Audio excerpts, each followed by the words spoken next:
ជំរាបសួរពុកម៉ែបងប្អូនទាំងអស់គ្នាបាទ ជំរាបសួរពុកម៉ែបងប្អូនទាំងអស់គ្នាបាទ ឥឡូវឲ្យបងក្តាប់គាត់មានចែកទេសនៃការស្ទូចត្រីស្ទូចមិនបានអញ្ចឹងណា ស្ទូចឲ្យពិភពលោកហូប ស្ទូចធ្វើមិនបានហ្មងឆាប់បានត្រី យើងច្រៀងហើយយើងរ៉េបឲ្យស្ដាប់ទៅវានេះវាញ៉ាំ ជាងតាក់ធ្ងោដែរ ប៉ុន្តែអត់ចេះបត់រ៉េបឥឡូវចូលចិត្តច្រៀងអាយ៉ៃ សុំមកបត់មកចា ថាយាយយើខ្ញុំមកពីកំពង់ស្ពឺ យើ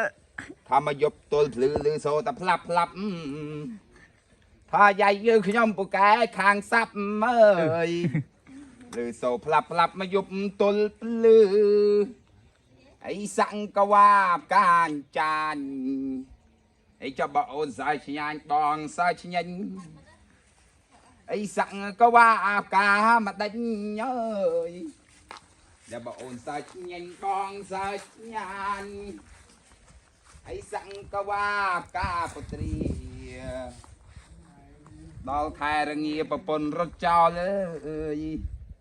អីសង្កវាបកាកន្តោលប្រពន្ធរត់ចោលដល់ខែរងាតាមពិតបត់គេមិនច្រៀងចឹងទេតែនេះយើងកន្លែងឲ្យខុសហ៎ អូ យល់ទេ ហ្នឹងតែលើបានមួយណា បានមួយហើយតានោះត្រី អូតែមើលថៃសិនអូថៃមេអ្នកបលែងឲ្យក្តាប់អ្នកស្ទូច Thấy bà lấy ngày mốt ថៃមេទិញមកចិញ្ចឹមឲ្យក្តាប់អញស្ទូចអី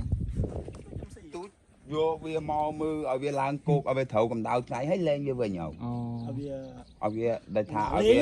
ត្រូវថ្ងៃត្រូវខ្យល់វាត្រូវតែទឹក ហើយមកស្ទូច ចឹង ថៃ វាអត់ នាំសង្សារមកទៀត ហ្នឹងហើយ ទាញ ឲ្យទៅយ៉ាង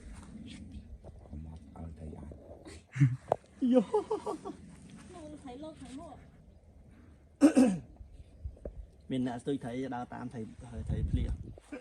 Mấy មានតែអ្នក